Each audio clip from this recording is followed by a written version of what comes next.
McGann ಆಸ್ಪತ್ರೆನ shift ಆಗಬಾರ್ದು ಇರುವ ವ್ಯವಸ್ಥೆ ಸರಿಪಡಿಸುವಂತೆ ಜೆಡಿಎಸ್ ರಾಜ್ಯ ಉಪಾಧ್ಯಕ್ಷ ಕೆವಿ ಪ್ರಸನ್ನಕುಮಾರ್ ಒತ್ತಾಯಿಸಿದರು. ಸುದ್ದಿಗೋಷ್ಠಿ ನಡೆಸಿ ಮಾತನಾಡಿದ ಅವರು, ಮೆಗನ್ ಯಾವುದೋ 6 ಎಕರೆಯಲ್ಲಿ ನಿರ್ಮಾಣವಾಗಲಿದೆ ಎಂಬ ಗುಸುಗುಸು ಆರಂಭವಾಗಿದ್ದು, ಈ ಬಗ್ಗೆ ಸರ್ಕಾರ ಆಸ್ಪತ್ರೆಯನ್ನು ಶಿಫ್ಟ್ ಆಗದಂತೆ ಒತ್ತಾಯಿಸಿದರು. ಮಂಗನ ಕಾಯಿಲೆಗೆ ಸಂಬಂಧಿಸಿದಂತೆ ಚೀಫ್ ಮೆಡಿಕಲ್ ಆಫೀಸರ್ನನ್ನೇ ಮೀಸಲಿಸಲಾಗಿದೆ. ಇವರನ್ನ ತೆಗೆದು ಡೆಪ್ಯೂಟಿ ಡೈರೆಕ್ಟರ್ ಅನ್ನು ನೇಮಿಸಬೇಕು. ಚೀಫ್ ಮೆಡಿಕಲ್ ಆಫೀಸರ್ಗೆ ಡೆಪ್ಯೂಟಿ ಡೈರೆಕ್ಟರ್ಗೆ ಇರುವ ಅಧಿಕಾರ ಇರೋದಿಲ್ಲ. ಸಾವಾದ್ರೆ ಹೂವಿನ ಹಾರ ಹಾಕಿ ಬರುವ ಕೆಲಸ ಅಷ್ಟೇ ನಡೆಯಲಿದೆ. ಹಾಗಾಗಿ ಡಿಡಿಯನ್ನ ನೇಮಿಸಿ ಹಳೆ ವ್ಯವಸ್ಥೆಯಲ್ಲಿ ಸರ್ಕಾರ ಸಾಗಬೇಕು. 2023ರಲ್ಲಿ ಕಾಂಗ್ರೆಸ್ ಅಧಿಕಾರಕ್ಕೆ ಬಂದ ನಂತರ ಚೀಫ್ ಮೆಡಿಕಲ್ ಆಫೀಸರ್ ನೇಮಕವಾಗಿದೆ. ಇದು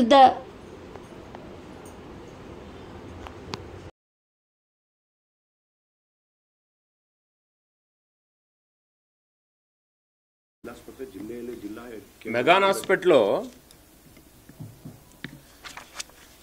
ಒಂದು 3 ತಿಂಗಳಿಂದ ಶುರುವಾಗಿದೆ ಸರ್. ಮೆಗಾನ್ ಹಾಸ್ಪಿಟ್ಲು ಶಿಫ್ಟ್ ಆಗುತ್ತೆ, ಜಿಲ್ಲಾ ಆಸ್ಪತ್ರೆ ಶಿಫ್ಟ್ ಆಗುತ್ತೆ ಅಂತೇಳಿ.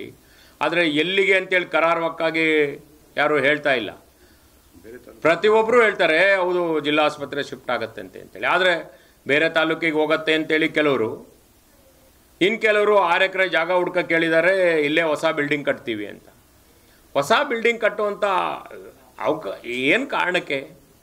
ಇಲ್ಲಿ ಎಲ್ಲ ವ್ಯವಸ್ಥೆ ಇರುವಂತಹ ದೊಡ್ಡ ಈ 6 ಎಕರೆಯಲ್ಲಿ ಇಲ್ಲಿ ಈಗ ಇರುವಂಥ ವ್ಯವಸ್ಥೆಯಲ್ಲಿ ಇದನ್ನೇ ಬೇಕಾದ್ರೆ ಇನ್ನೂ ಆಧುನೀಕರಣ ಮಾಡಲಿ. ಅದೇ ದುಡ್ಡಿದ್ರೆ 6 ಎಕರೆ ಖರೀದಿ ಮಾಡಬೇಕು, ಮತ್ತು ಅಲ್ಲಿ ಹೊಸ ಕಟ್ಟಡ ಕಟ್ಟಬೇಕು, 100 ಕೋಟಿ ಹಣ ಬೇಕು.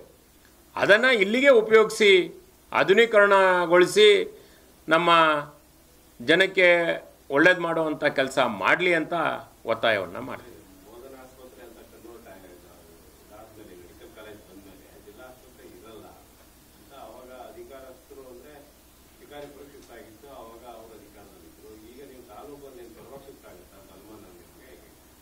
ಅನುಮಾನ ಏನು ಎಲ್ಲಿ ಅಂತ ಹೇಳ್ತಾ ಇಲ್ಲ. ಸಾಗರ ಆಗತ್ತೋ, ತೀರ್ಥಹಳ್ಳಿ ಆಗತ್ತೋ, ಸೊರಬ ಆಗತ್ತೋ ಗೊತ್ತಿಲ್ಲ. ಹೋಟೆಲ್ ಶಿಫ್ಟ್ ಆಗತ್ತೆ ಅಂತ ಅವತ್ತು ಯಾಕೆ ವಾಪಸ್ ಕೊಟ್ಟರು ಅಂದ್ರೆ, ಹಾಗಾದ್ರೆ ಕಾನೂನಿದ್ರೆ ವಾಪಸ್ ಕೊಡ್ತಾ ಇರಲಿಲ್ಲ. ವಿಧಾನಸೌಧದಲ್ಲಿ ತೀರ್ಮಾನ ಆಗಿದ್ದದು ವಾಪಸ್ ಕೊಡಬೇಕು ಅಂತ. ಏನಾದರೂ ಕಾನೂನು ಜಿಲ್ಲಾ ಆಸ್ಪತ್ರೆ ಉಳಿಬಾರ್ದು, ಮೆಡಿಕಲ್ ಕಾಲೇಜ್ ಇದೆ ಅಂತ ಆದರೆ ಖಂಡಿತ ಆಗಿರ್ಲಿಕ್ಕೆ ಸಾಧ್ಯ ಇಲ್ಲ. ವ್ಯವಸ್ಥೆ ಹೆಂಗಿದೆ, ತಾಲೂಕು ಆಸ್ಪತ್ರೆಗಳಿಂದ ಜಿಲ್ಲಾ ಆಸ್ಪತ್ರೆಗೆ ಬರ್ತಾರೆ ರೋಗಿಗಳು. ವ್ಯವಸ್ಥೆ ಬದಲಾವಣೆಗಳಾಗತ್ತೆ. ಅಲ್ಲೇ ಮೆಡಿಕಲ್ ಕಾಲೇಜು ಇದೆ, ಅಲ್ಲೂ ಕೂಡ ದೊಡ್ಡ ಮಟ್ಟದ ವ್ಯವಸ್ಥೆ ಇದೆ. ಈಗ ನೋಡಿ, ಜಯದೇವ ಆಸ್ಪತ್ರೆ ರೀತಿಯಲ್ಲಿ ಮಾಡ್ತೀವಿ ಅಂತಂದರು. ಜಯದೇವ ಆಸ್ಪತ್ರೆ ರೀತಿಯಲ್ಲಿ ಆಸ್ಪತ್ರೆ ಏನು ಯಾವ ಪೇಷಂಟು ಅದನ್ನೇನು ಉಪಯೋಗಿಸ್ದಂಗೆ ಕಾಣಲಿಲ್ಲ. ಆದರೆ ಖರ್ಚು ವೆಚ್ಚ ಆಗ್ತಾನೆ. ಅದ್ರ ಬಗ್ಗೆ ಡೀಟೇಲ್ ಇಲ್ಲ ನನ್ನ ಹತ್ರ, ಈಗ ಮಾತಾಡ್ಲಿಕ್ಕೆ ಹೋಗಲ್ಲ. ಖರ್ಚು ವೆಚ್ಚ ಖರ್ಚಾಗ್ತಾ ಇದೆ.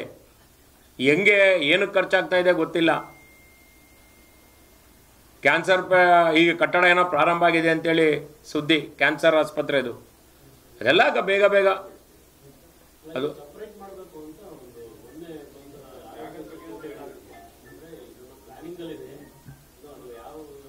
ನೋಡಿ ಸರ್, ಅವರು ಸಪ್ರೇಟ್ ಮಾಡಿದ್ರೆ ನಮಗೇನು ಬೇಜಾರಿಲ್ಲ.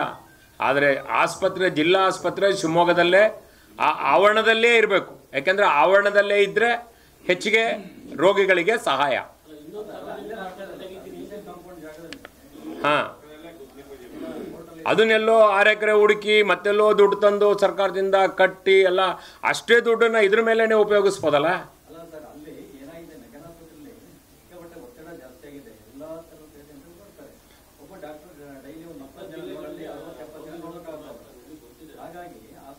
ಆಸ್ಪತ್ರೆ ಶಿಫ್ಟ್ ಮಾಡಿದ್ರೆ ಮತ್ತೆ ಅಲ್ಲಿಗೆ ಬರಬೇಕಲ್ಲ.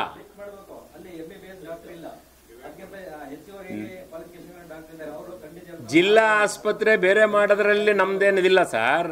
ಜಿಲ್ಲಾ ಆಸ್ಪತ್ರೆ ಮಾಡಲಿ, ಬೇರೆ ಎಲ್ಲೋ ಮಾಡೋದ್ರಿಂದ ರೋಗಿಗಳಿಗೆ ತೊಂದರೆ ಆಗ್ತದೆ. ಎಲ್ಲೇ ಬಸ್ ಸ್ಟ್ಯಾಂಡಿಗೆ ಹತ್ರ ಇದೆ, ಪ್ರೈವೇಟ್ ಬಸ್ ಸ್ಟ್ಯಾಂಡಿಗೆ ಹತ್ರ ಇದೆ. ಈ ಥರ ಜಾಗ ಇನ್ನೆಲ್ಲಿ ನಿಮಗೆ ಸಿಕ್ಕುತ್ತೆ? 6 ಎಕರೆ 10 ಎಕರೆ ಎಲ್ಲಿ ಮಾಡ್ತಾ ಹುಡುಕ್ತಾ ಇದ್ದೀವಿ ಅಂತಾರೆ. ಅಧಿಕಾರಿಗಳ ಹತ್ರ ಸಮರ್ಪಕವಾದ ಉತ್ತರ ಇಲ್ಲ. ಇನ್ನೊಬ್ಬ ಹೇಳ್ತಾನೆ ಬೇರೆ ತಾಲೂಕಿಗೆ, ನಮ್ಮ ಸ್ನೇಹಿತರು ಹೇಳ್ದಂಗೆ ಇನ್ಯಾವುದೋ ತಾಲೂಕಿಗೆ ಹೋಗುತ್ತೆ ಅಂತಾರೆ. ಇವತ್ತು ಜಿಲ್ಲಾ ಆಸ್ಪತ್ರೆ ಬೇರೆ ತಾಲೂಕಿಗೆ ಹೋದರೆ ನಾಳೆ ಇನ್ನೊಂದು ತಾಲೂಕಿಗೆ SP ಆಫೀಸು ಹೋಗ್ಬೋದೇನೋ ಗೊತ್ತಿಲ್ಲ. ಹೆಂಗೆ ಹೇಳ್ತೀರಾ? ಮೆಡಿಕಲ್ ಕಾಲೇಜ್ ಇರೋದ್ರಿಂದ ಶಿಫ್ಟ್ ಮಾಡಬೇಕು ಅನ್ನೋ ಕಾನೂನೇ ಇದ್ದಿದ್ರೆ ನಾವು ಅವತ್ತು ವಾಪಸ್ ಹೋಗಿದ್ದ ಜಿಲ್ಲಾ ಆಸ್ಪತ್ರೆಯನ್ನು ತರಕ್ಕೆ ಸಾಧ್ಯನೇ ಇಲ್ಲ. ಯಾಕೆಂದರೆ ಸಭೆಯಲ್ಲಿ ಡಿಸ್ಕಷನ್, ವಿಧಾನಸೌಧದಲ್ಲಿ ಚರ್ಚೆ ಆಗಿ ಅಧಿವೇಶನದಲ್ಲಿ ಡಿಸ್ಕಷನ್ ಆಗಿ ವಾಪಸ್ ಬಂದಿರುವಂಥದ್ದು.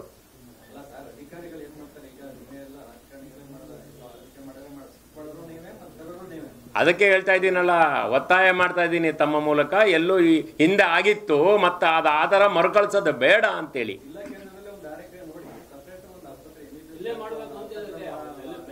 ನಮ್ಮ ಒತ್ತಾಯ ಏನು ಗೊತ್ತಾ, ಹಣ ಅನವಶ್ಯಕವಾಗಿ ದಂಡ ಆಗೋ ಬದಲು ಆವರಣದಲ್ಲೇ ಜಿಲ್ಲಾ ಆಸ್ಪತ್ರೆ ಮಾಡಲಿ, ಅಲ್ಲೇ ರೋಗಿಗಳು ಅಲ್ಲಿಲ್ಲ ಅಂದರೆ ತಕ್ಷಣ ಮೇಲಿನ ಚಿಕಿತ್ಸೆಗೆ ಅಲ್ಲೇ ಮೆಡಿಕಲ್ ಕಾಲೇಜಿನ ಬೆಡ್ಗಳಿಗೆ ಹೋಗಲಿಕ್ಕೆ ಅನುಕೂಲ ಆಗ್ತದೆ.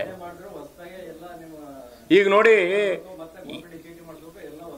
ಬೋಧನಾ ಈಗ ಮಕ್ಕಳಿಗೆ ಹೇಳ್ಕೊಡೋಕ್ಕೆ ಯಾವ ಒಂದು ಆಸ್ಪತ್ರೆ ಬೇಕಲ್ಲ, ಅದು ಇದ್ದಿದ್ದಕ್ಕೇನೆ ಅವ್ರಿಗೆ ಇಲ್ಲಿ ಮೆಡಿಕಲ್ ಕಾಲೇಜ್ ಸಿಗಲಿಕ್ಕೆ ಸಾಧ್ಯ. ಹಾಗೆ ತುಂಬ ಅದ್ರ ಬಗ್ಗೆ ಡೀಪಾಗಿ ಡಿಸ್ಕಷನ್ ಮಾಡ್ತಾ ಹೋದರೆ ಇದು ಇಲ್ಲ ಅಂದಿದ್ರೆ ಸಿಗೋಕ್ಕೆ ಚಾನ್ಸ್ ಇಲ್ಲ ನಮಗೆ ಮೆಡಿಕಲ್ ಕೌನ್ಸಿಲ್. ಮತ್ತೆ ಇದು ಒಂದಿನ ಆಗಿರೋದಲ್ಲ, ನಮ್ಮ ವ್ಯವಸ್ಥೆ ಅನಾದಿ ಕಾಲದಿಂದನೂ ನಡ್ತಾ. ಅದಕ್ಕೆ ಹೇಳಿದ್ದು 31ರಲ್ಲಿ ಮಹಾರಾಜರು 50 ಬೆಡ್ಡಿನ ಹಾಸಿಗೆಯಿಂದ ಪ್ರಾರಂಭ ಮಾಡಿದ್ದು. ಅದು ಕುಂಠಿತ ಆಗೋದು ನಾವು ನೋಡೋದು ಬೇಡ, ಅದು ಅಭಿವೃದ್ಧಿ ಕಡೆಗೆ ಹೋಗಲಿ. ಇನ್ನೂ ನಿಮಗೆ ಇನ್ನೂ ದುಡ್ಡಿದೆ ಸರ್ಕಾರದಲ್ಲಿ ಅದಕ್ಕೆ ಅಂತಂದರೆ ಇನ್ನೂ ಆಧುನೀಕರಣ ಮಾಡಲಿ, ಬೇಕಾದಷ್ಟಿದೆ. ನೋಡಿ, ನಾವಿನ್ನೂ ಪೆಟ್ ಸ್ಕ್ಯಾನ್ ತಂದಿಲ್ಲ. MRI ತಂದರೆ 3 ದಿನ ಇದ್ದರೆ ಹೆಚ್ಚು ವಾರಕ್ಕೆ. ನಾವಿದ್ದಾಗ ಗಲಾಟೆ ಮಾಡಿ MRI ತಂದ್ವಿ. ಅದು ಎಷ್ಟು ಜನಕ್ಕೆ ಉಪಯೋಗ ಆಗ್ತಿದೆ ಗೊತ್ತಿಲ್ಲ. ಅದೇ ಅದನ್ನು ಪ್ರೈವೇಟ್ ನಡ್ಸೋಕ್ಕೆ ಕೊಟ್ಟರೆ ಎಲ್ಲ ಚೆನ್ನಾಗಿ ನಡ್ಕೊಂಡು ಹೋಗುತ್ತೆ. ಇಡೀ ಶಿವಮೊಗ್ಗದಲ್ಲಿ ಪೆಟ್ ಸ್ಕ್ಯಾನ್ ಎಲ್ಲಿದೆ? ಜನ ಮಾಡಿಸ್ಬೇಕು. ಪ್ರೈವೇಟ್ ಅಂದರೆ 30,000 ರೂಪಾಯಿ ಬೇಕು ಸ್ಕ್ಯಾನಿಂಗಿಗೆ.